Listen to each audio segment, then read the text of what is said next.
I'm back, ladies and gentlemen. I am back. Okay, what I had to do was I had to reset. I be forgetting, you know what I'm saying, that I actually be picking up because I have two routers in my home and one is up, one is down, and for some reason it always want to connect itself to the one upstairs. So that's why I be having to remember to log in to the right one downstairs. But here we go. I am back, ladies and gentlemen. Once again, I want to thank Pugs for the microphone.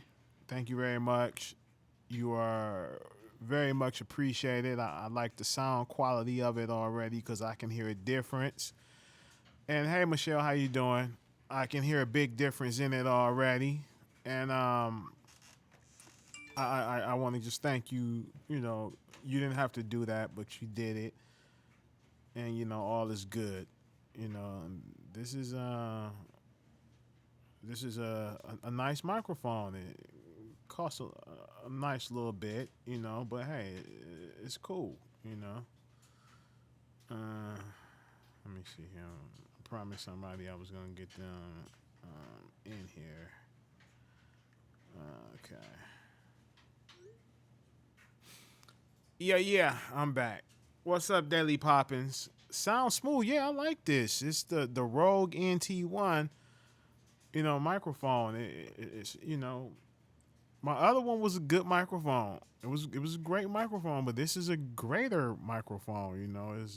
I like this one, and it makes the sound. It improves the quality of the sound, and I likes that. It's real, like you say, real smooth, real calm, real quiet. Hey, how you doing, Boosie Miles? It is good. What's good? Just chilling, just chilling. Sean Scott. So listen, ladies and gentlemen, Cypress, what's up, big bruh? You know what? I'm finna see if I can get us a random show real quick. You know what I'm saying? Because this is this guy hit me up, and he's been a part of the 313 Live show family forever. You know what I'm saying? And he got a little problem, and the problem is something that happened personally, and dealing with him. So he wanted to come on the show and tell his side of the story of what happened here.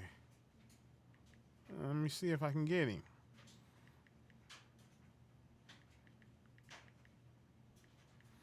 Uh, yay!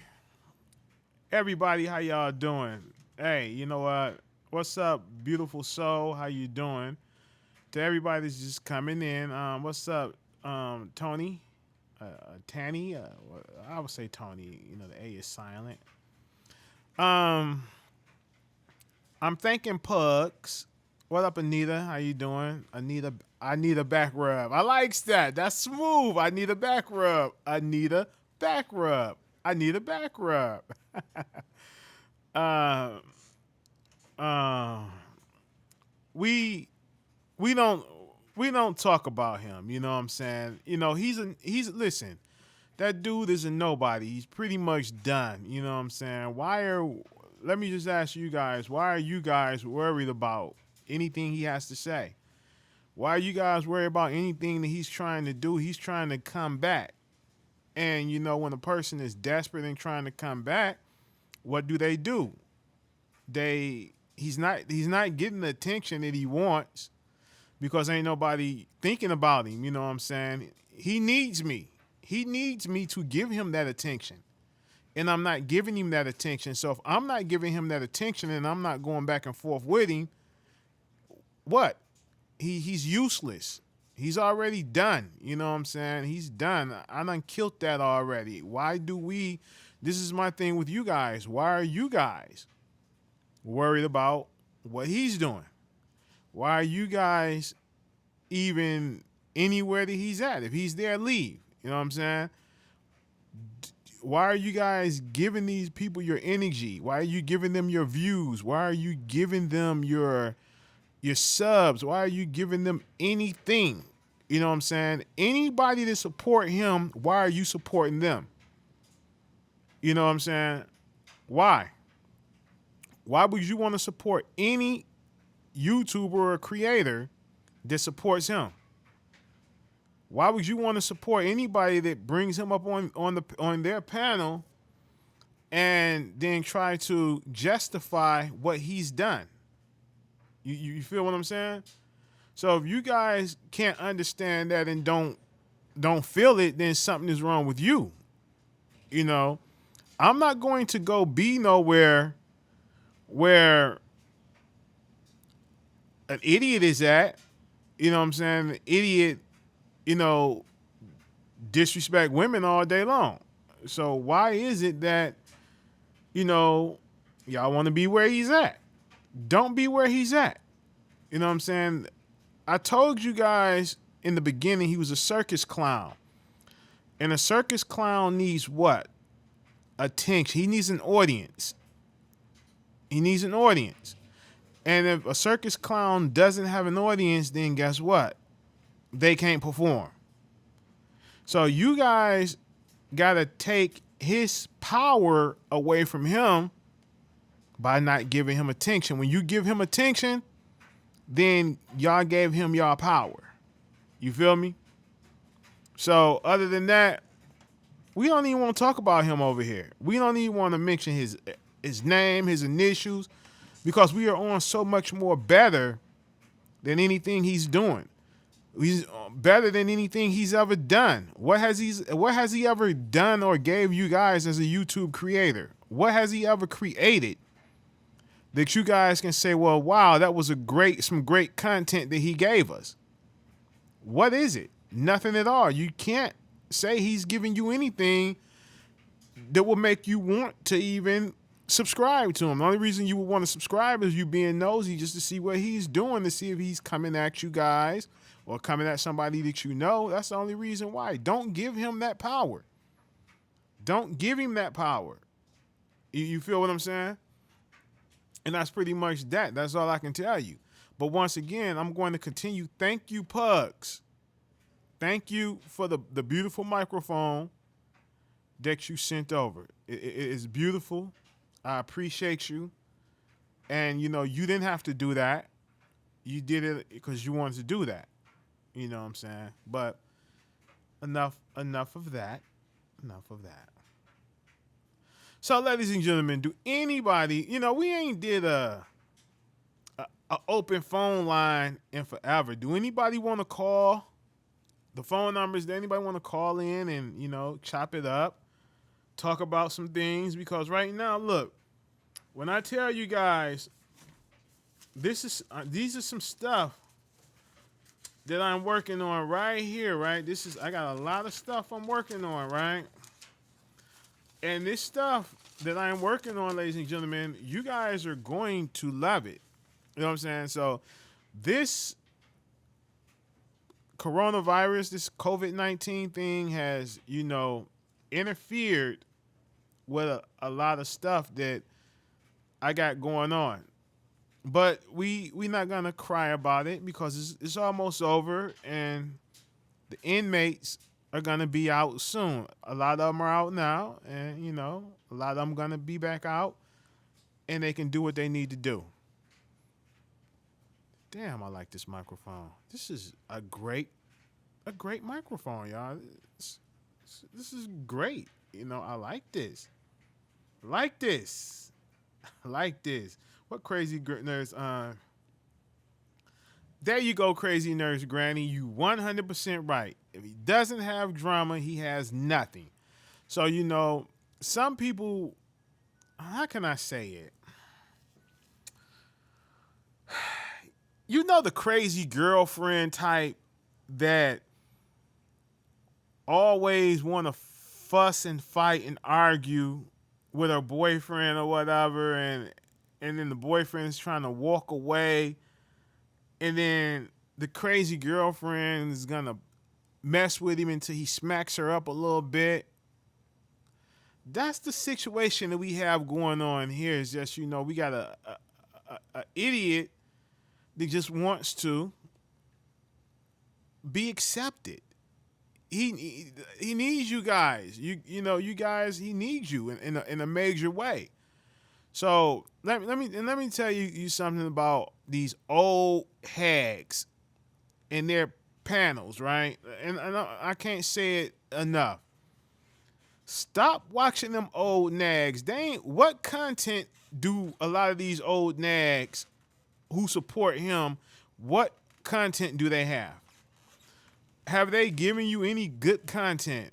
What have these old nags given you other than they can't get laid by their husband, so they sitting up on the internet, so that YouTube has become their new found friend because the husband isn't piping them down, or the husband don't want to be bothered with them, the husband don't want to sleep in the same room with them, or they haven't had any friends. They don't have friends outside of YouTube. You know what I'm saying? I have listened to some of these old hags, and I was like, well, dang. I feel kind of sorry for a few of these old hags. You know what I'm saying? So, but gossiping is not creating. That's not creating. That's not content. Anybody can get another bunch of lonely old women, old hags, and get them on a panel and panel up and talk about what? Gossip. Talk about the next woman. You know what I'm saying? Or talk about somebody ran off, or Scott ran off, and all this crazy stuff. You know what I'm saying? And it's the furthest thing from the truth. You know what I'm saying? I've been right here. I ain't going nowhere. I can get, let me tell you something, right? I can cut this camera on, cut these lights on, cut all this power on, and I can sit here all day, every day. You know what I'm saying? And talk about anybody, bash anybody, gossip. Me and the unit, I can call the unit right now, and we can get on this on panel up right now and go after everybody and destroy them if that's what we wanted to do. But what is there in doing that? What are we gonna gain? We're winning. And when I say we, that means us. Not only me, you guys as well, the family, we're winning. If you notice, everybody who has ever mentioned our name, and some of you guys are in here right now watching in silence, and some of you guys are family members, right? Loyal family members now. Every time one of those individuals speak my name, it sends people over here to check me out. And I'm cool with that. I don't want you guys to be upset with it. I'm cool with that. After the idiot got on the old hags panel and said whatever he said about me, right? I got instant. What's the names after that? Hold on. Let me see. Got a call. Hello? Hello, this is a prepaid call from Jeffrey. Oh, Jeffrey. a prisoner at the Michigan Department of Corrections, Ernest C. Brooks Facility. If you feel you are being victimized or extorted by this prisoner, please contact GTL Customer Service at 855-466-2832. To accept this call, press 0. To refuse, your current balance is $2.83.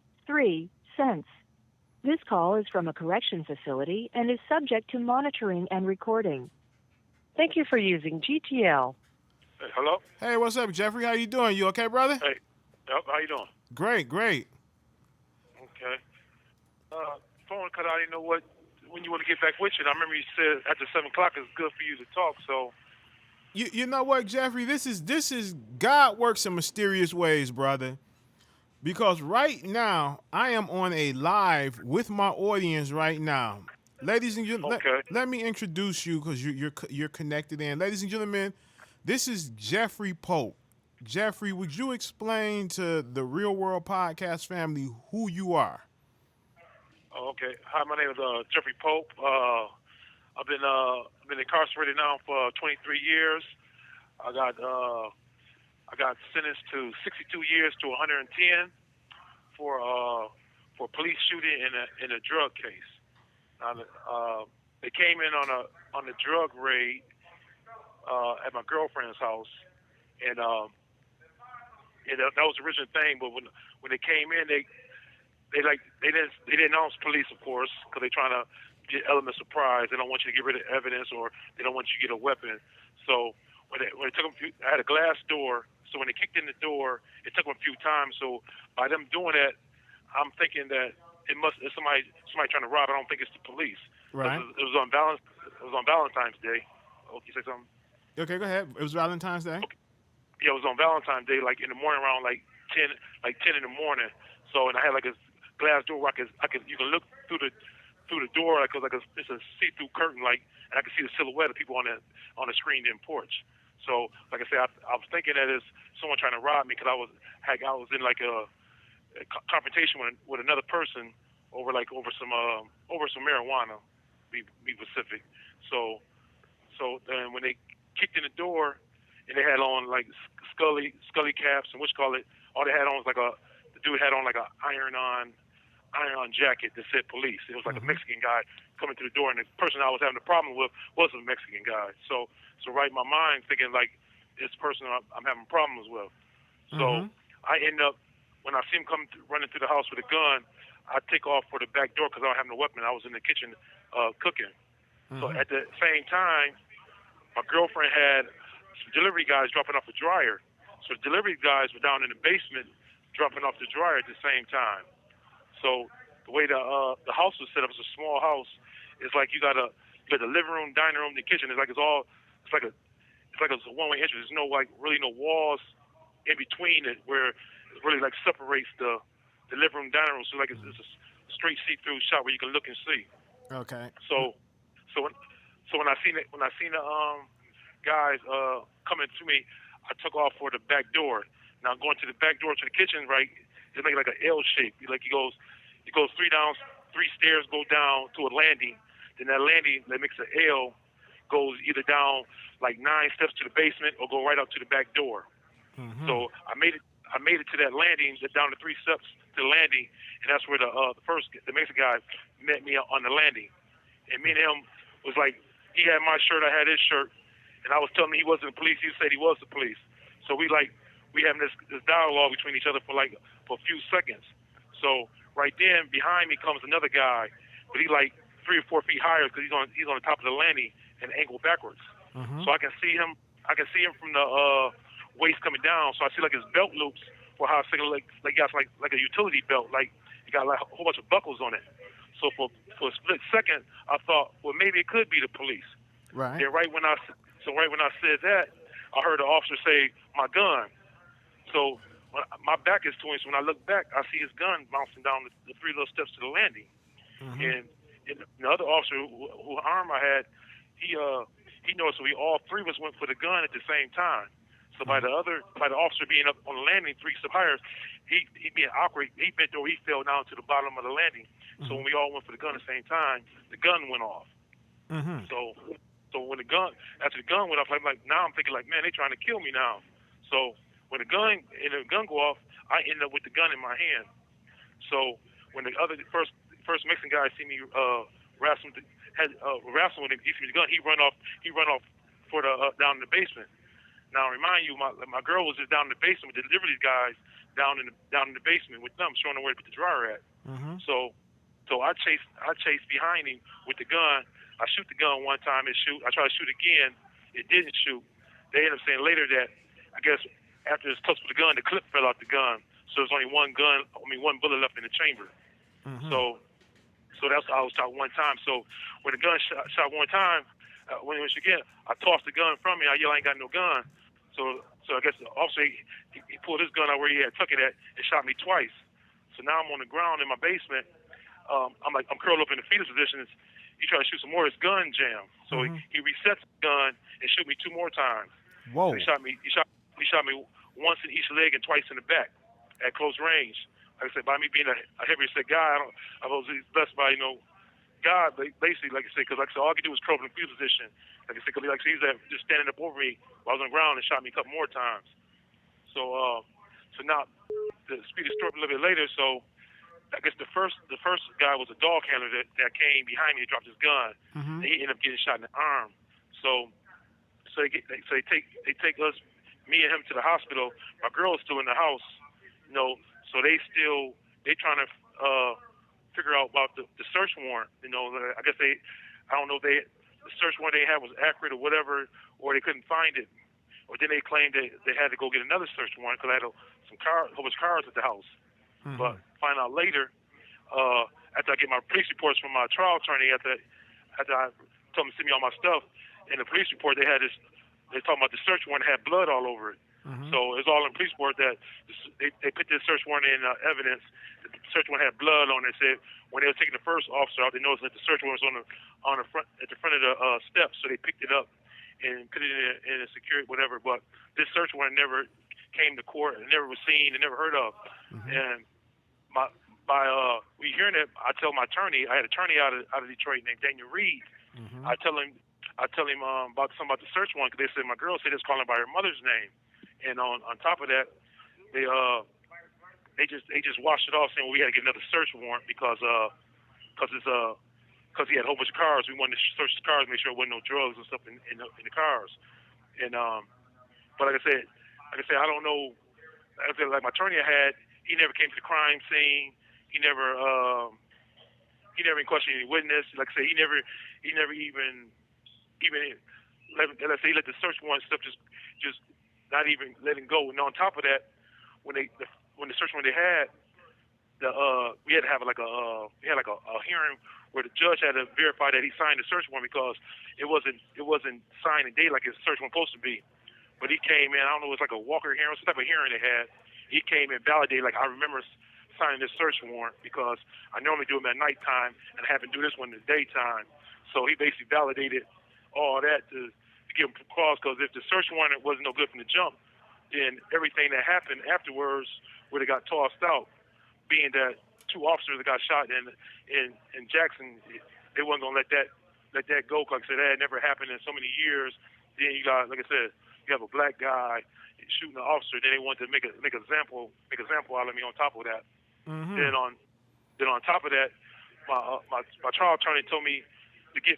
We had got my trial severed where they tried me on the police shooting on one trial. Then they charged me. They charged the drug trial another time. So they split them up. So because he's saying he didn't want them to. They think I was guilty of one thing. They think I'm guilty of the other things. So he had them split up where in the drug case they weren't supposed to mention nothing about the police shooting. In the police shooting, they weren't most supposed to mention nothing about the drugs, even though they said little stuff so the jury could hear that. Then on top of that, like I told him, I said because I didn't have no gun, I ended up getting the police gun. So I basically like on self-defense. Like I said, I'm thinking for my life. So they saying, well, since I didn't live in the house that they raided, I couldn't use self-defense. Mm-hmm. All I can use is duty to retreat, flee. Mm-hmm. So that flee me either I could be either guilty or something, or I could be scared. But then on the drug case, they come back and say, well, I do live there. I got clothes there. There's pictures of me in the house, and I have some mail sent there. So they got it both ways. So one way they got it saying, well, yeah, okay, you don't live there, but you can't use self-defense because you don't live there. Right. But then on the other part, they say, well, you do live there because we got your clothes here, you got pictures of you in the house here, and vice versa, Mm-hmm. So, like I said, they got it both ways on that tip. But yeah, like I said, I got the lawyer out of the city because I'm figured that being a small town Jackson, I ain't stand a chance with any of them lawyers because they all buddy. I'm thinking that he's gonna better represent me because he had been down there before. I guess he had won some case. I might have did by filing motions that he won his cases, but it seemed like he just threw me underneath the bus. Wow. So he can do more cases down there. Because like I said, once I got my police reports and all my little transcripts from him, I'm looking like, here go the stuff right here in this paperwork. Like he didn't even open up the file to even see this, So it's like he just like I say, I think he just gave me up. Like we want him, and you know what I'm saying. Then on top of that, back when I was younger, I had an altercation way back when I was like 18. First time I ever got in trouble, I was out to like they had like a little teen bar where high schools go to a like a teen dance, and it's go from like 8 a.m. to 12 midnight. And me and my buddy had to run into one of these like we got like a Jackson got a whole bunch of little like I don't know what to say little small outside little townships where they mostly suburban, more say more Caucasian neighborhoods, wherever. So it's like that many black folks even out there. But like I said, about like 10 to 15 of us go out there to the club because they play urban music and stuff, R&B music.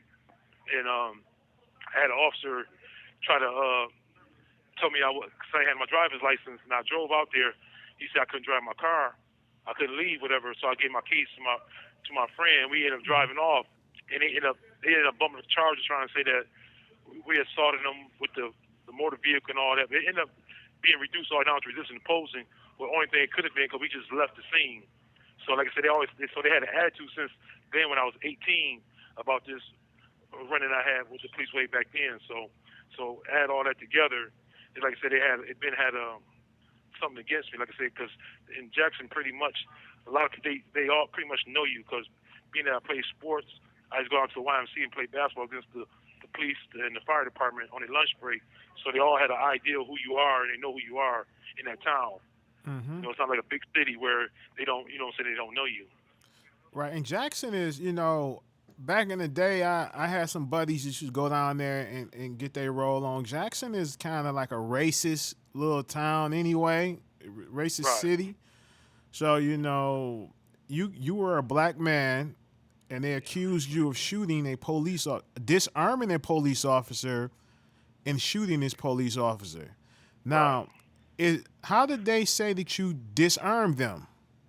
Oh, well, on their version, the officer came behind me. He claimed that I threw a karate chop and knocked the gun out of his arm, knocked it out of his hand, and got the gun. And then when the other officer I had first had made contact with, he said once he seen me with the gun, he grabbed me and he tackled me down basement. We rolled down the basement steps. Mm-hmm. And my attorney advised me like let's use their version of the story because it sounds better for us Whoa. instead of saying that you just picked the gun and went behind, shot. So we rolled with that story. Like, okay, we'll use that. Like I said, I didn't understand the angles and purposes why they were saying certain things that didn't happen to the, to the end game. How they was putting their little storyline together. Right. But yeah, so that's what they said that I threw a karate chop. Like I said, but if you think about it, if you're on the landing and somebody's like 3 or 4 steps higher than you, they're like say they're 4 feet higher, they're in their angle backwards from you.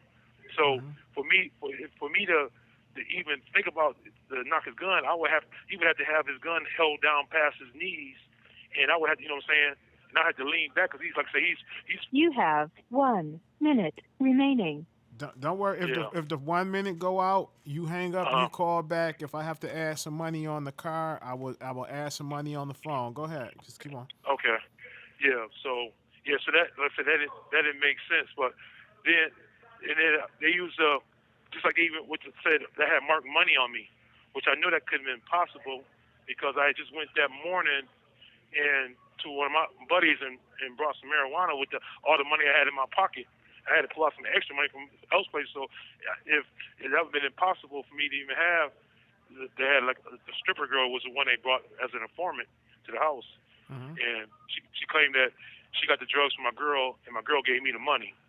That's how she described it, the setup. But yeah.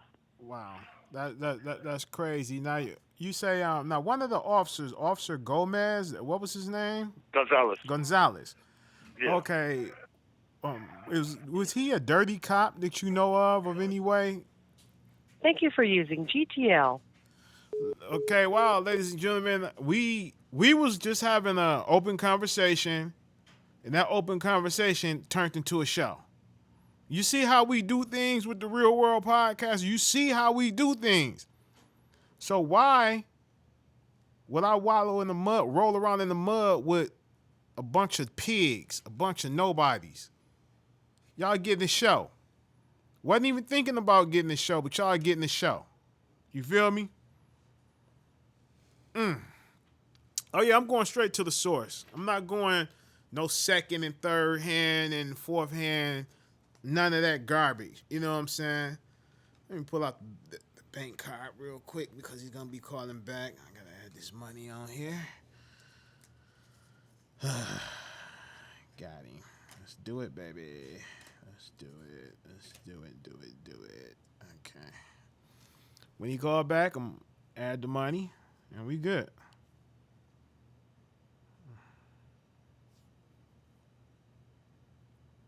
Ladies and gentlemen, Jeffrey, he's been locked up since Valentine's Day of 1997. 1997, ladies and gentlemen. And this was all over the news. This case was all over the news and in the local newspaper because they accused him of disarming and shooting a police officer. So that made him public enemy number one. In Jackson, Michigan is one of the racist states that you can live. I mean, cities you can live in Michigan. No lie, ladies and gentlemen, no lie.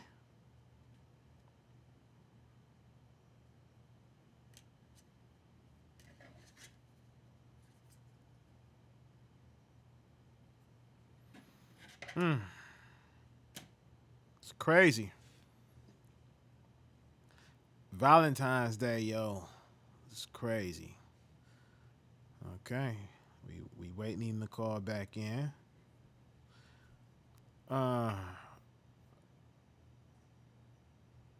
If Jeffrey's mother here, she can call in because she. Oh, hold on. This is Jeffrey. No one calls in. Hello. Hello. This is a prepaid debit call from This is Jeffrey.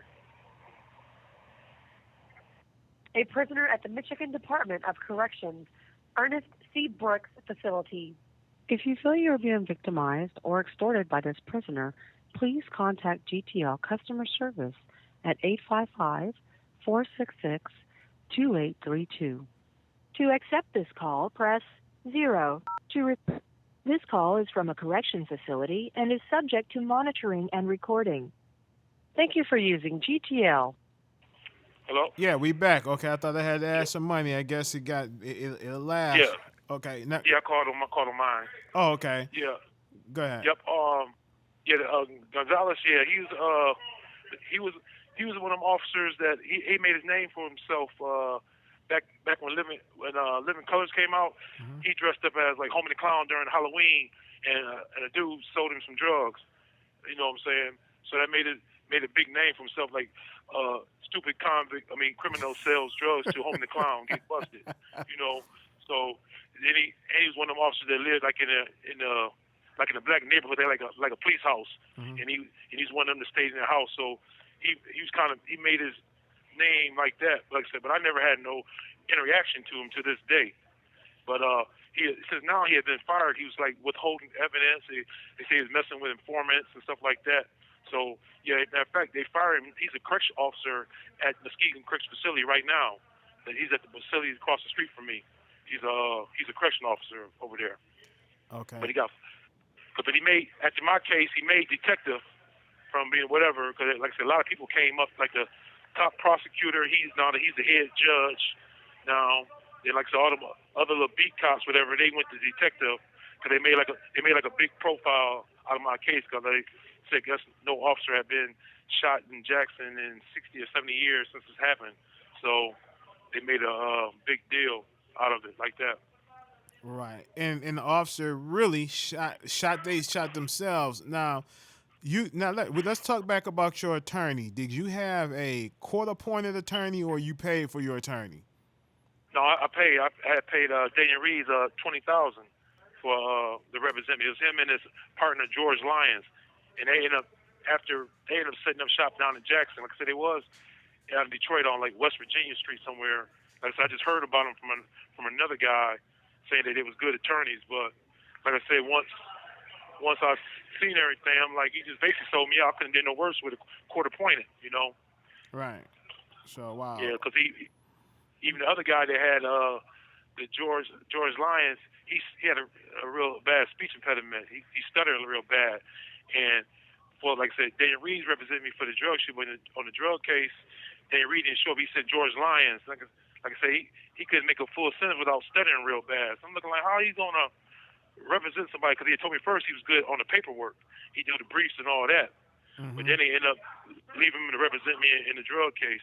But yeah. Wow. Okay. So basically, your attorney got down there possibly and worked with the police and said, "Hey," they say, "Hey, we're gonna give you some wins down here in some cases if you Right. do us this favor." Right. And they sacrificed you, Right. and basically they're probably getting money down there and getting cases. Yep. So Yep. are they still down there that you know of, or they're no longer I there? I I know that George Lyon when he had set him an office up down there. Mm-hmm. His assistants did, and I'm not. I think Daniel Reed he still had his office in Detroit, but he still went down there for like guys who had money. He'll go down there and represent them, whatever. Mm-hmm. Because they know a few times guys, he's going out getting money and taking their cars, whatever they had the money. He'll basically repo their cars, whatever that they had. They were saying Okay. so. Well, But one of the audience asked me to ask you, do you have any more appeals left, or you just serving your time? You out of appeals? yeah, well, I'm out of pills because I messed around with a like a jailhouse lawyer in here, and had him like doing my habeas, and he violated all my time restrictions and stuff, and just put in a half job too, you know. Mm. So only thing you get back now if you got like some retroactive or newly discovered evidence, or if it's something where I guess something you can find where they just violated or corrupt or lied or something, where you can get back in. But the pills of rights, I already exhausted them by the time restriction. Now let me ask you this. Now, we were talking for a brief second yesterday. Is it the dog handler, the officer that was the Uh huh. dog handler? Is Right. it that you tell us about? He tried to, someone that knew of him, and he wanted to meet up with you, and at the last minute he changed his mind. Go ahead. Right. Yeah.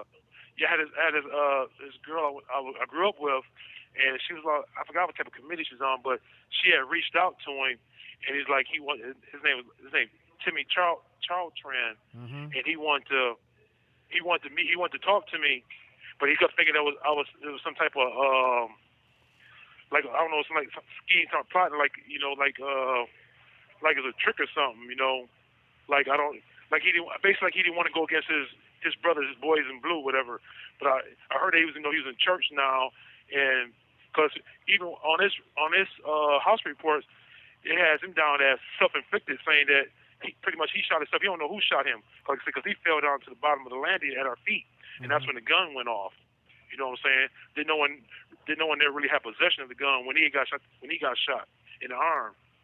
But yeah, he had wanted to meet. I told her I said yeah, I'll meet up. I'm busy. I want to talk to him, But then like I say, he got cold feet, and he stopped taking her calls. Okay. Now let me ask you this: at what point did you even realize that they were really the police, or did you never really realize that they were the police? But I only thought for a hot second when the dog kind of walked up behind me, and I looked back, and I could see from his waist down, I could see like the little belt loops. Mm-hmm. And like I said, they ain't had no uniform or nothing. Like I said, the first one had on is like a iron-on jacket that said police on it. But like I said, for a split second, once I heard him say my gun, I see the gun bouncing down the steps. And I'm thinking, oh no, I know this ain't the police, Mm-hmm. because ain't no police just gonna drop their gun, So Right. that's when I was like, this can't be. Then on top of it, when they first came in the house, like I said, I had a glass door. It was like 80% glass. All they had was wood trim, Mm-hmm. and it took like three times. It took like 3 times to kick in the door. I'm looking like, what am I saying? Why would it take you so long kicking a glass door like that many times? Right. But I could see cause like I say, I had a screen-in porch, and I could see the silhouette. Like there's a few people that was like crunched down on the porch, So. Like I said, I'm thinking, I'm like somebody must trying to rob us, Right. Now, Okay, you've been down what 23, 24 years now, right? Yep. Okay. 97, I caught the case. Oh, Valentine's Day, 97. okay. So they right now they gave you how long? 60 to what? I mean 62, 62 to 110.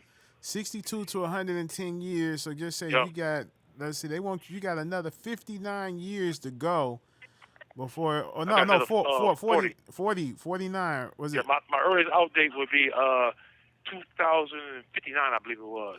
2059. Okay. So wow. So that's deep. Okay.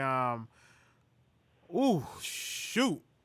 Uh, bro, that's deep. So have you, like, is anyone like the, have you tried to speak with someone on the Innocent Project or any other project to help young brothers out such as yourself to, and let them read your case? Have anybody even Right, read your case? Because what I've read is garbage. It's right. garbage.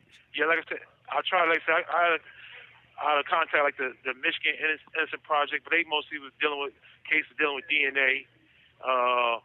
Like even you contact Wisconsin University had an Innocent Project, but like I say, most of them cases are dealing with DNA, and I think with the I think the NAACP. My mom had contact them, but I don't know if they was scared to touch it by it being a drug case or the police involved. They just kind of brushed us off, like they really didn't want to even pretty much hear the issues or whatever. Then another a group that had like a fund to help Wisconsin, but they guess they didn't have enough funding. They was low on funding to even pursue it, or they didn't work. They didn't deal with Michigan cases. Right. So no, it really ain't.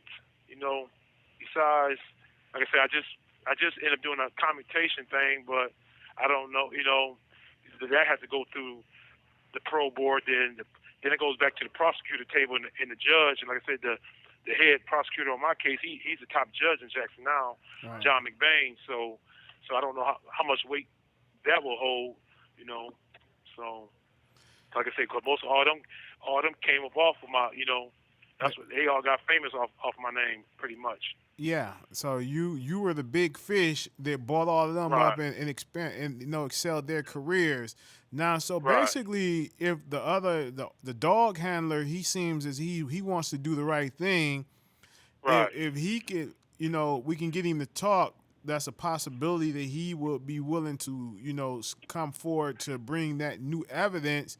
Because now the young lady you said that he was talking to, what did he tell her? Was he telling about the situation of events that happened that day? right. What? See, she has. I don't know. She was on like on a go up to Lansing, like on like with a board committee where she had like a petition going, and I don't know how she had made contact with him, but like say he's willing he wanted to talk to me, and like say he just got, I guess he got cold feet thinking that like like it's a trick, or like I didn't get what he's coming at me. He said is this a trick, like what's going to get you up here? You going to visit me? I'm going to try to attack you or something? I mean, I didn't get where it was going. Where he was going to the trick. One thing I can think of, he didn't want to go against his coworkers. I don't think he's still a dog. I don't know if he's still a dog handler because by his arm getting shot, I don't know if he could still control the dog or what it was, or he was just at the time he was about to retire or what it was. I ain't for sure. Mm. Like I said, What? I kind of lost contact with the female that was helping, but I still have her number. I might try to give her a call, see can I get back in contact with her and see what information does she still have on him. We what we need to, yeah, see if you can possibly get her to talk to me and we can track him together and see what we can Right. get going off of this. You know what I'm saying? Because Okay. because if he could clear you, there's no need of you sitting there. If he's a man of God now, and Right. that's everything else is obsolete. The brothers in Right. blue, that's out the window. Because Right. the Right. only higher power is the man upstairs, and if you're serving him, you got to serve him correctly, or you can't serve him at all. Right. Okay. So yeah, that's what we want to try to do is get a hold to him and see what we can get out of him. Now the girl, Right. your girlfriend at the time, Whatever Uh-huh. whatever happened to her? Did they try to make her testify against you or anything and give her a deal, or she went to prison as well? What happened? No, no, she did. She ended up because at the time she ended up finding out that she was pregnant at the time. Mm-hmm. So they pretty much her she got out on bond. So they pretty much her lawyer waited to see what was happening with my case. So then she basically played a strategy where that she didn't know what was going on. By me being an aggressor, being a abusive boyfriend, that's where her lawyer played, where she didn't have a clue what was going on in the house. She wouldn't have no control of nothing. Right. She basically just stayed out of it. And like I said, I did not because they added more drugs to things to make it a mandatory minimum. Right. Because like I said, so that way by her never being in trouble, they made her be facing 10 to 20 years off the jump. Mm. So, because like I said, so that made her like, I don't have a clue what's going on. So then they made a big issue too about that because by me being black, she was white, Mm-hmm. and they made that like that was the whole thing. Even with the jury pool, they had like asked the jury pool like, what do you think about an interracial relationship? And the white lady was like, I think that'd be like mixing a poodle and a cocker spaniel together. Are you She used serious? the term, yeah, two different dogs, and the judge would not even know how you supposed to. You can knock certain juries out. Mm-hmm. They'd be like, oh, we can strike that, or we can get past that. So he's making us having to use our pretorium strikes to get rid of certain juries where you should have just you can see that they was biased already and used it against them. So like I say, out of 70 people potential jury pool, there's only one black person that was in that jury pool, and that black person happened to know my stepdad. So they, Wow. You have 1 minute remaining. you know, Wow, that's deep. So, are you and the ex? Are you and the girlfriend? Do you guys still have a relationship, or do you guys still Yeah. communicate? I talked to Wish Caller, but it's it's kind of hard to talk to her, but because we got a daughter, so I try to talk just to see what's going on with her pretty much, but she's of age now, so I really don't have to go through her anymore. Mm-hmm. So I know his phone might be go out, and this Okay. guy's waiting around. Well, But hey, well, this is what you do. You and I, we can continue this on at a later time. okay, And I thank you for calling in, and I thank you, and thank I you too. appreciate you. Listening. And Yep, I it's, appreciate it. it's no problem. Angie Wallace says she hope justice can be done for you, and she's showing you mad love. She's showing. Thank you. I appreciate that. Okay, my Yep, thanks brother. to all your listeners too. Yep. Hey, you be All right. easy and hold up in there, family. All right. Yep. God bless. Yep. God All y'all bless you. too out there. All right. All right. All right. Thank you for using GTL. Angie Wallace, we thank you for the $14.99 donation. We appreciate you. Like I say, no, the donations are not mandatory; they're optional. It's up to you if you want to donate. That's that. All it's gonna do is go right back into the show and paying for phone calls. That's what it's gonna do, and upgrading, equipment statuses that's coming. But once again, Pugs is in here, ladies and gentlemen. So everybody, we want to give Pugs a big thank you for the microphone. Pugs, thank you once again. This microphone is beautiful. I can hear a crystal clear, smoother sound in my headphones, Pugs. So I know this is a great microphone, and I read up on it, and there's a lot of great, just greatness that's going to come with this microphone and the new software that I'm going to get that's going to, bring more better sound quality to the show. So, ladies and gentlemen, do anybody want to call in? Someone called in. Baltimore Greg called in, and let's see if I can get Baltimore Greg back on the phone, because he did call. So let me call him back. He wanted to get in, so let's see if he's going to answer the phone. Okay.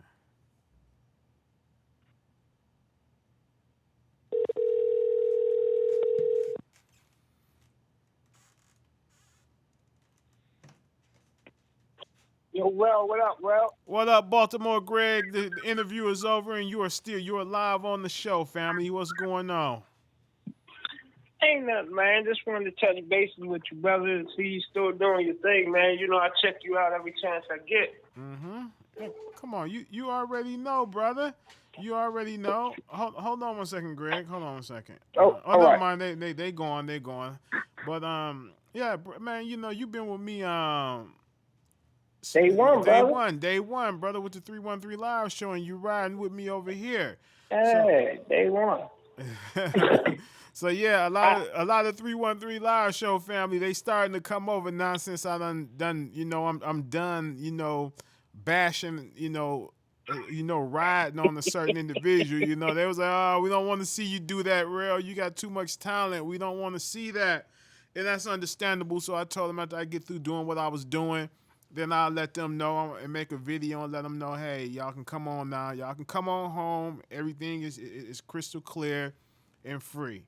So man, what did you think about old boy? His situation. I didn't catch it.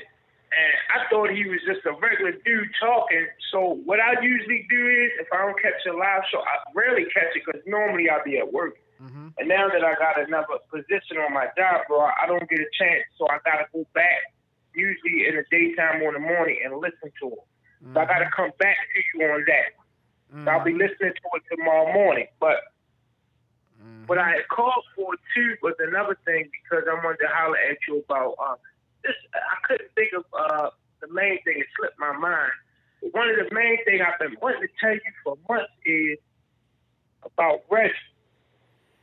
Oh, we'll talk about Reg off the air, baby. We'll talk about him off the air. We'll talk. No, it wasn't nothing bad. It wasn't nothing bad. No, I know. I'm just saying we'll talk about him off the air. You know, they ain't ready for Reggie right yet. So you know when I introduce them to Reggie Wright, it's gonna be a treat. They ain't ready for that. They ain't They ain't ready. They ain't ready. Okay. So you know these ladies ain't ready for that. Go ahead though. I caught your other interview. I'm still listening to it because I took a high position on my job, bro. So it limits me from being on YouTube as much. Mm-hmm. So I was checking out the young lady you had. They got caught up in the massacre, the Auburn Street massacre. Yeah, the St. Auburn Street massacre. Yes, sir. I'm in B-more, yo. We had no knowledge of that shit. At least I didn't. Yeah, that was 30 years ago, bruh. Yeah. That was worldwide news. I don't even see how you didn't hear it because my people in New York knew about that when it happened. And I was trapping. I was in the house, okay, pitching out the window. You feel me? Like I wasn't watching the news back then and being in touch and in depth with things as I am now. Right, so right. I wasn't really put up on game and what's going on around the world. But that's some good info that you putting out there, brother. I respect that. Hold on one second. Let me Puss in Boots. I thank you for the $14.99 donation. I appreciate you. And hey, I'm sticking to these interviews, Puss, because you know somebody got to do it. Somebody got to do it. Right now. I'm in the lane all by myself.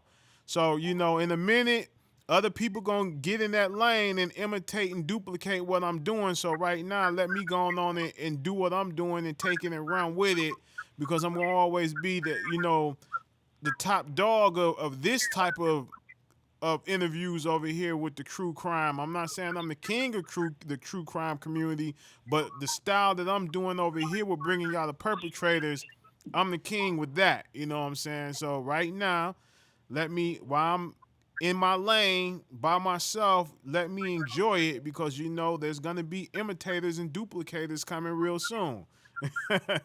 So yeah, go ahead. And you keep pushing that narrative, bro, and keep letting everybody putting them up on game. Like I said, I had no knowledge of it. You feel me? I wasn't in touch with the news and what's going on as much as I am now. I was basically more in touch with what's going on locally. Right. You feel me? Okay. But that's good shit to hear, man, how we be getting railroaded all across the country. Mm-hmm. Black people just steady getting railroaded. And one thing bruh, whether you believe it or not, because hey, I got some white ones coming too, and I'm talking about some hardcore white ones, and you will be shocked at how they get it, just like we get it. You're gonna trip out when you hear a couple of those interviews. You know what? I noticed something today at the job, bro. I had called. What I do is where I work at, I had to call for somebody. Basically, it's a mechanic, and I was talking to the little white dude, Mm-hmm. and he said one thing to me that just snapped on me.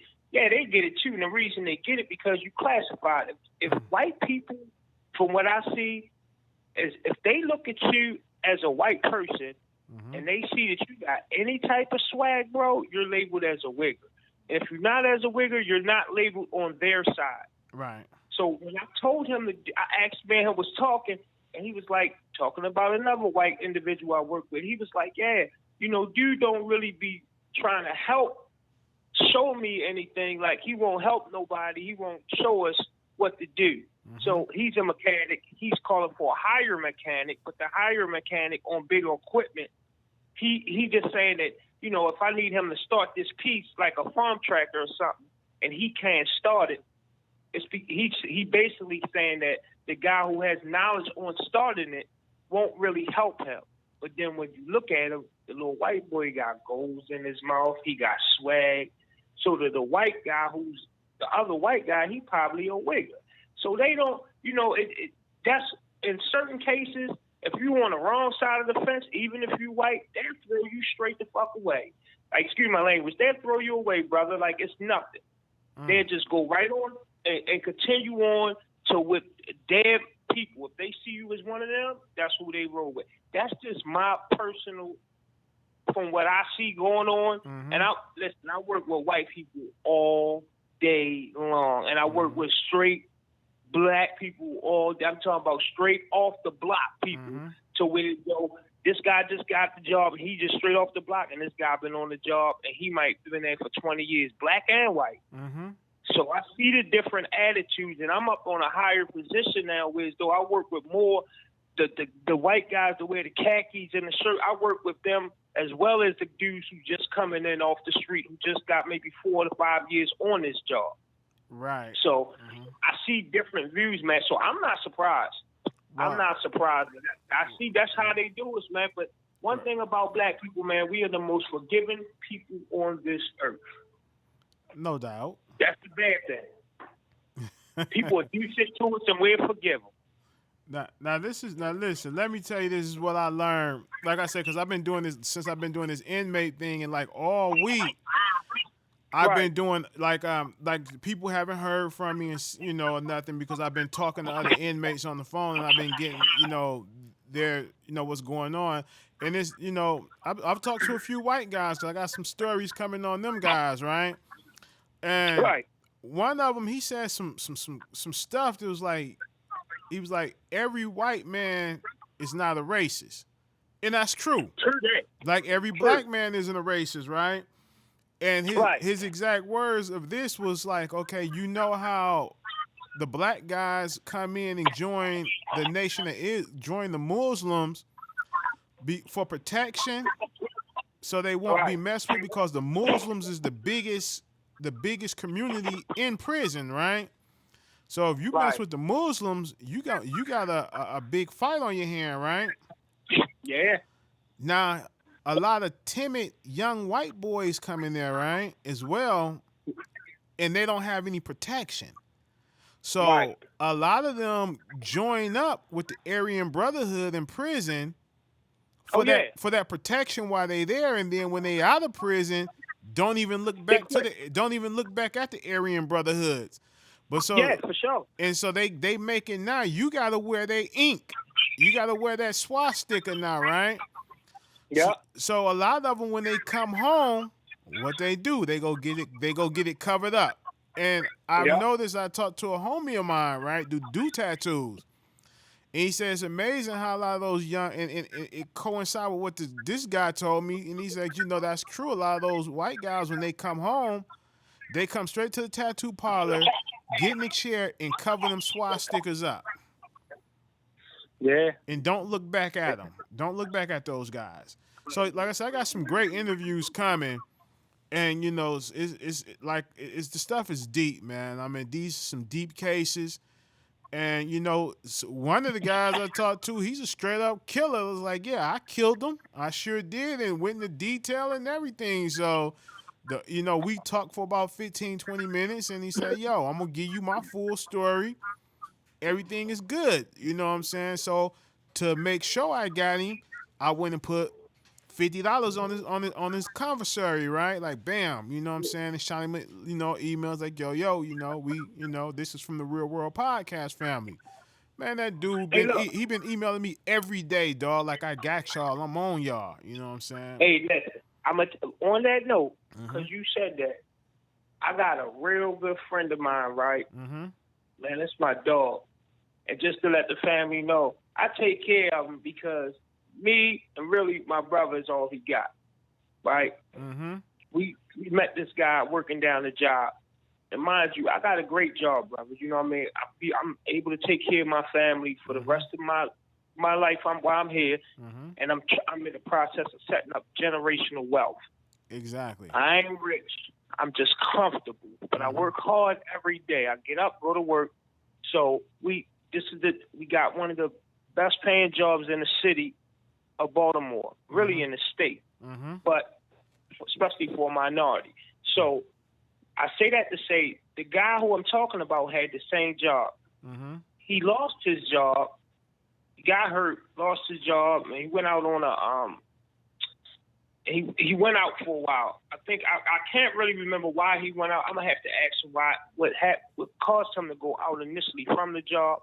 So he went and got married. A few years later, we speeded up to like 5 years later. He got married. Him and his wife. I met her one time, right? Mhm. Went over to his house just to go see him, check in with him.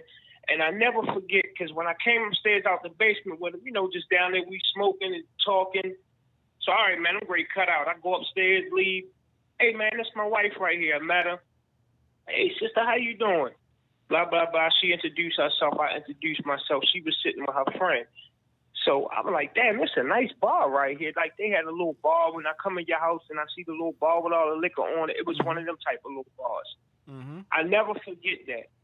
Yo, he killed his wife about 5 years later. Now, he killed her. Come to find out. Now, I see him, but we wasn't staying in contact as much. But I always remember him because it's funny. I had to tell that story another time the way we met. But it was always funny to me how we met. But me and him became cool. It's like we met on a beef intent, but we instantly became cool because basically he pushed up on me like, look, man, we gonna work together, man. You gonna have to get cool because if not, we gonna be bumping heads every day. And he had a strong personality like I do. So he wound up killing her though. They got into a love spat. Dude actually knocked on her door. They were having a beef. They weren't living together at this time. He knocked on her door. She came to the door. I'm not sure if she was clothed or not. From what I want to say that she wasn't. Because she had a friend over the house. And by her having another male friend, they were still married, but they were separated. They got into it, and he murdered her.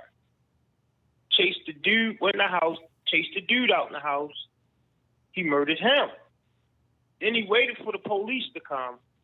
When the police came, he like, yeah, he over here. I murdered him. I killed him. And she in the house.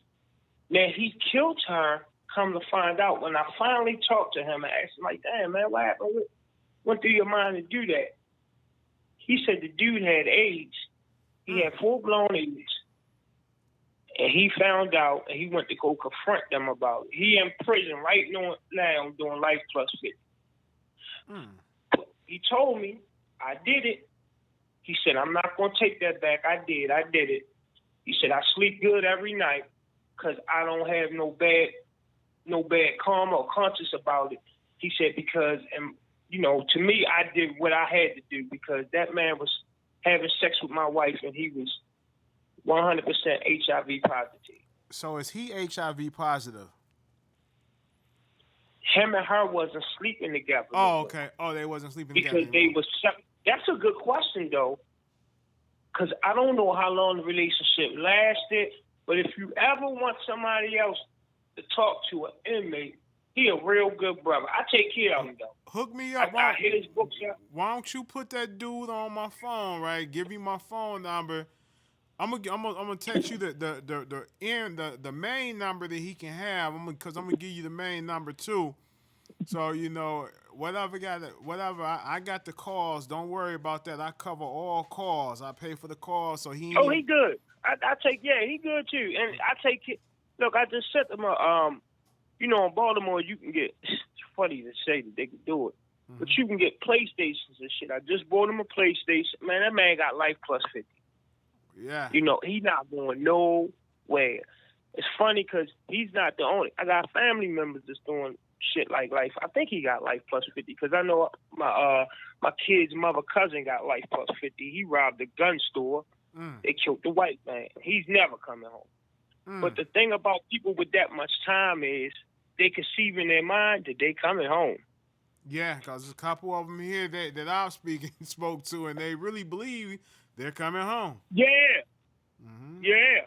But talking to me and you be like, dog, you killed the goddamn white man and he was unarmed. Oh, no, I'm coming home. You got to have something to hold on to. That's why I said all that. You got to have something to hold on to. But he got a most interesting story, bro. Like, if you Google him, his picture is up it's on the internet and everything. I tell you what, Ralph, give me your email again. Okay, where I can send it. What's the channel email? realworldpodcast@gmail.com. Okay, I got you. Yeah. Yeah. I'm on. I want him, dog. Good looking. I want him. I want to sit down. I brought that up, bro, because that's very important. A lot of dudes, especially men, we getting our emotions over women. And one thing about a man, and some of these dudes gonna disagree, but you gotta say, man, this is the truth. As men, we believe women are ours. They are our property. That's how we look at it. It's sad to say it like that. But if I come to your door right now, Ralph, and you in there with your female, you're gonna be like, when you introduce me, you're gonna say, this is my lady. Yeah, you're right. You know what I'm saying? This is how you're gonna introduce her to me. And every time I speak about it, I'm going to say, man, that's Rel, old lady. Or that's Rel girl. That's his wife, XYZ. It's property of you. That's why these females get property of. So when he did that, I understand why he did it. It's not my nature to do, but I understand why he did it. That ain't my nature. He a great dude, though. And that's so crazy that he did that. Like, I would never have thought in a million years. Bro, you got to remember. I hadn't seen him. Like, last time he came past, my wife told me he just came past the house. She was out front with my son, and he drove past, stopped. Hey, what's going on? And spoke to him, Well, tell me. I said, what's up? Rode off. Next thing you know, like a year later, bro, we see him on the news. Damn. You know what I mean? After I visited him and everything, then he seen my wife. We seen him on the news, me and my wife. Blew our mind away. Yeah. So, but crazy. I caught up with him, found him. All his family left him. Everybody disowned him. I'm the only one. Me and my peoples is the only one to take care of him. Well, wow. I don't want to leave him in there because he wouldn't do me like that. Exactly. But he got a very interesting story, bro. And I'm gonna email you the information. I'm waiting on his call.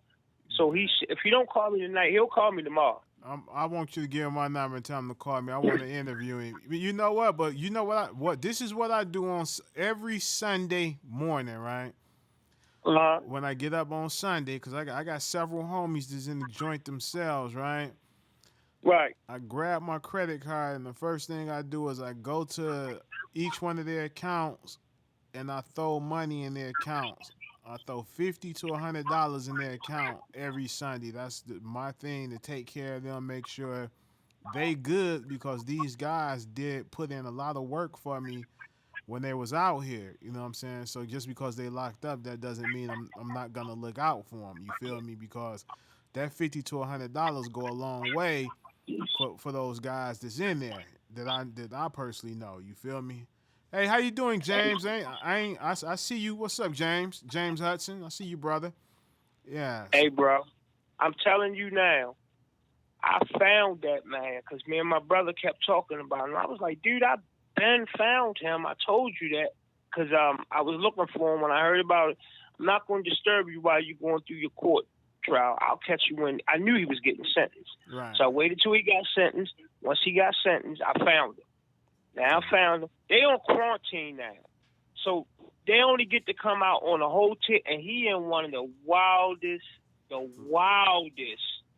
penitentiaries there is in Maryland, in prison. Bro. Prisons there is in Maryland.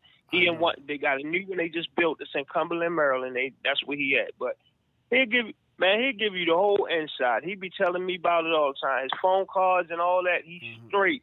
But, like he good. I make sure he's straight. He good.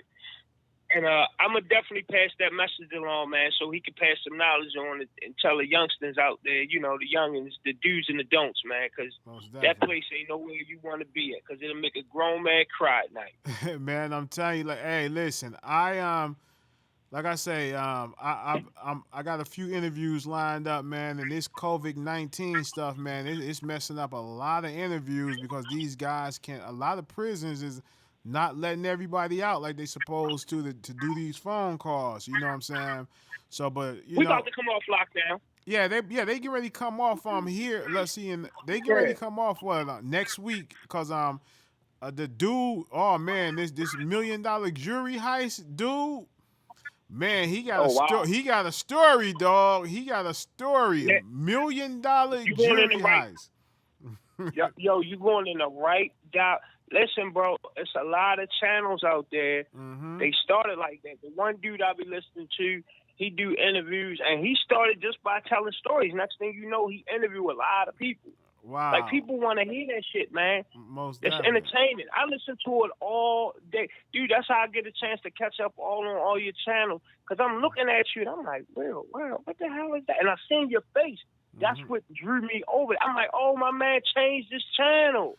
Now you know what I mean? The 313 Live show. We still together. Hold on, let me shout out Kim. Thank you, Kim, once again for that the 1999 donation. I appreciate you. You are beautiful and the truth. I thank you wholeheartedly from the bottom of my heart. You know, for you got me. You opened my eyes to stay away from the bull crap and to move forward into what I was doing. So, truth. Shout out to you. I'm gonna shout you out every time, you know, because you got me woke because I was asleep playing around with pigs. So now she not lying. She not lying. Not to cut you off, bro. It's another channel out there. He stayed idle, and I'm not gonna say his name, but everybody kind of know this channel. He went from 80,000, he just got 20,000 more. And the reason he got it because he got the big shout out. The reason why he got 20,000 subscribers. Your attitude will take you a long way. I don't want to sit up there and watch a motherfucker beef all day. It's entertaining sometimes, but nobody really going to digest it. That's why you stayed idle for a long time at all your subscribers, because you only had the real ones like us that was used to you doing it. So a lot of people they can't take you being so straightforward. Not you. I'm just talking about me too. Right. People No, they can't can't. take that. It's not a lot of lions out there, bro. And if you're alpha, a lot of people can't take that. Like, you so straightforward and you leaning on people. Whoa, this guy is animal. But they'll watch a motherfucker get beat up on YouTube and get 3 million views on it and watch it all day long. But they don't want to hear somebody being real. So you have to tone it down. You know, not dumb it down, but you got to tone it down. And sometimes let somebody else speak. Let them go ahead and tell their story. Most definitely. Like I say, I'm happy for you, Ralph, for real. I'm happy for you, bro. Listen, the reason, let me tell you, because a lot of people always ask, why did you leave the 313 Live show? I did not leave the 313 Live show. I own the 313 Live show. That's mine. I own the name. I own the logo. I own it all, right? Yeah. So my thing is this. My co-hostess, they didn't want to touch down on the real life stuff that I'm doing now. They wanted to stick with the interview and the celebrities and other things, right? They didn't want to. They didn't want to do this. Celebrities got boring to me. I didn't want to entertain. I didn't want to interview them no more. I wanted to do real life things. So this is where I'm gonna do that over here and over there with them. I'm going to, we'll do the celebrity thing. You feel me? Keep pushing. Yeah, Keep I'm pushing. gonna keep pushing, bro. I ain't going Keep nowhere. pushing. Please Yep, believe it. just keep pushing. Hey, bro, for those that don't know, man, even when before you had brought that channel over here, if I'm right, because I remember you used to sit out on the back porch with your camera, with your cell phone. Mm-hmm. I remember that because one time when I first started talking to you, you ain't even know who I was. I was like, dude, you cook on the grill? Like, oh, all right, I cook on the grill too. You was telling me like, yeah, man, I got, oh, you cook B more, Grego? I'm like, yeah, man. Like, I was talking to you in the text. Right. So you came along, dude, you was sitting on your back porch talking on the phone. Most definitely. And the killing part about it, right, is this. I went and bought all this equipment just to Yep, put sure did. other YouTubers to shame that wanted it and couldn't afford it and couldn't have it, and I could afford it and could do it. I remember. So I said, let me stick my thumb in their eye and show them that okay, y'all got all them subscribers, but y'all ain't got this though, right? And then after all, I got all that, then that's when the subscribers came. You feel me?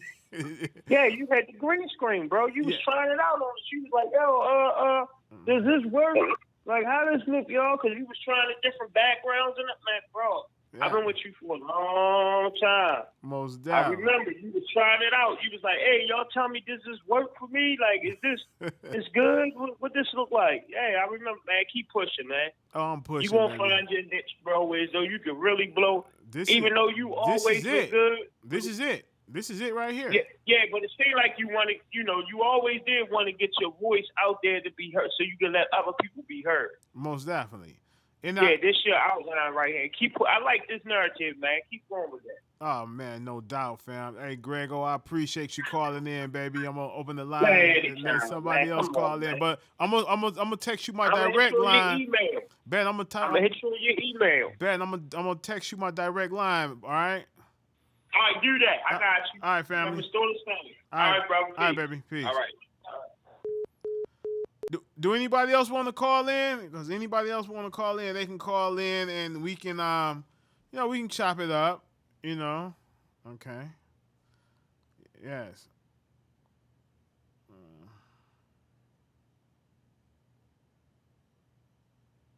That's a great one. I likes that. Kay. I likes that. You're right. You and I, we're going to sit down and we're going to talk about that. I likes that. Wow. Ladies and gentlemen, like I say, I got some great interviews coming. So y'all hold tight. Once again, thank you, Pugs, for this beautiful microphone. I like the sound quality of it. You know what I'm saying? And truth, you know what I'm saying?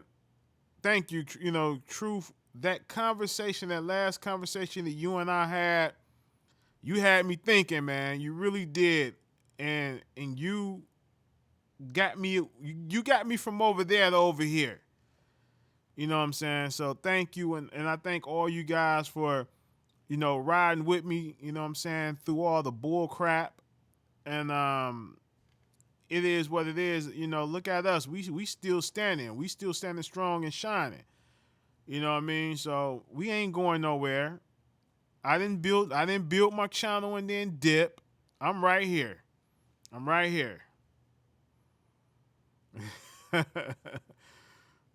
Dang, I did. Didn't I shout Pugs out like about 30 times and thanked her for this microphone, and she did not acknowledge me not one time. She did not acknowledge it one time. Thank you, Pugs, again. Pugs and Thugs. Thank you, Pugs and Thugs, again.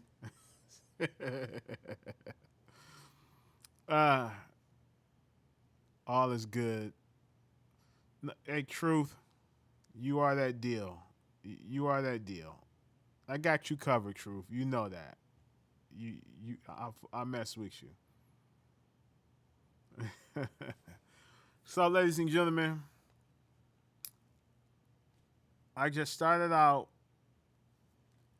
just open phone line and everything, and we get a call comes in from the jail. You know what I'm saying?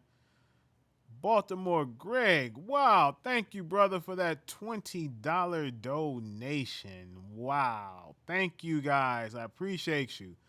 These guys over, you know what? Let me tell you guys something. YouTube they are some greedy individuals. They're very greedy. I I got $100 in super chats tonight, and YouTube took $31 of that. $100. They left me with $69. YouTube is big pimping, y'all. They is straight big pimping for real. And I ain't mad at them. I'm not mad at them. Take your piece, take your cut. It's all good. Get it. But like I said, ladies and gentlemen, this could not be possible without you guys. And I thank each and every last one of you. And I thank the new family members and the new people that watch in silence because they are afraid, because they rock with the other guys, but they rock with us, but they're afraid to be known that they rock with us. And that's cool. I appreciate you still. Because at the end of the day, you are all here. For real, you are all here. That's all that matters. Yeah, take 30%. Nah. Consider myself lucky. 30% is still too much. Was it 31%? They took 31%. Seriously. Yikes. But I ain't mad. They got to get their slice of pie too. You know, they got to get their slice. So what I'm trying to think of, I'm gonna come up with a day. One day out the week, no, 2 days out the week, I'm gonna do interviews. And I'm gonna post them interviews 2 days out the week. We're gonna think about that.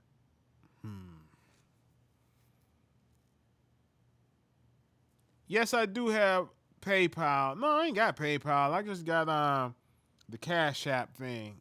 No PayPal, just Cash App. Yes, yes. Well, ladies and gentlemen, I got to roll. And I thank you guys for tuning in.